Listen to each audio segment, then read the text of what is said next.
Pasim për perceptimin e institucioneve të Brunejt për Kosovën, së të reusha si e patjo, pra si perceptoj Kosova sot nga në sytë të tyre, pra në sytë e këtyre institucioneve, në sytë e Brunejt, pas ka që vite, sepse e përmendëm pra kur keni qenë një periudhë goxha ndjeshme për Kosovën. Dhe tash, kur i ktheheni sërish pas ka që viteve komunikimi me ta si ishte? Ashtu.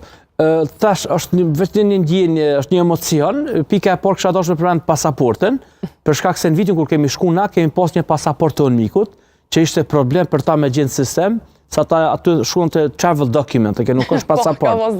E me arë koha që pas 25 viteve, sidomos me shkuarjen edhe presidente son Vjosa Osmani në muajin prill, dhe gjatë periudhës prill-maj 2025, ka rritë që edhe Brunei edhe Malezia të heqin vizat, nuk ka nevojë domethënë për viza për qytetarët e Republikës Kosovës. Dhe unë qëllimi shkova te kufiri i parë aty Lavas dhe bëna një postim që thash për 25 vite kohë, domethënë kanë kontribuar për vendin tonë, ka prodhuar dhe student dhe e ka mirëprit Vjosa Osmanin në një formë jashtëzakonisht madhe nga breti. Dhe ka qenë goxha e veçantë flyra e. Vërtet. Plus që ka dhënë edhe një titull që quhet do thotë Datin Leila Utama, që është një titull që nuk ja ka dhuru askujt domethënë deri me sot në botë. Këtë titull ja ka dhuru mbreti i Brunejt Vjosa Osmanit, dhe unë them që ata kanë dëshirë që ndërtojnë raporte, po kjo mbetet tash që quhet edhe nga qeveria jonë, që shpresoj që nuk do të kemi zgjedhje të shpeshta në këtë formë, sepse kjo ndikon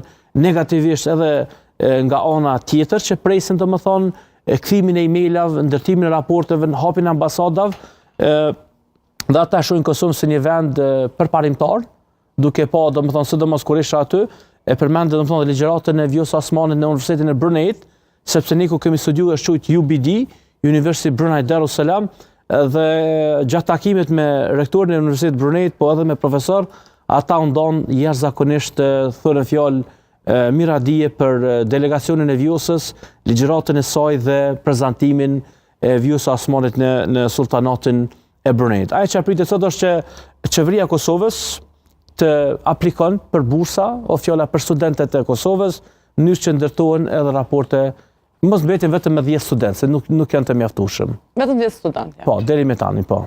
Dhe për fund dua t'ju pyes edhe për atë çfarë thirrje u bëni pra të gjithë atyre pra që të jenë, pse duhet të jenë pra pjesë, duhet zgjedhen Brunei për të shkuar për të studiuar. Ju keni qenë vetë pjesë aty. Ashtu, pse duhet zgjedh Brunei? Pikë pari, po kthehemi në të libri. Malezia ka ndihmuar gjithashtu Kosovën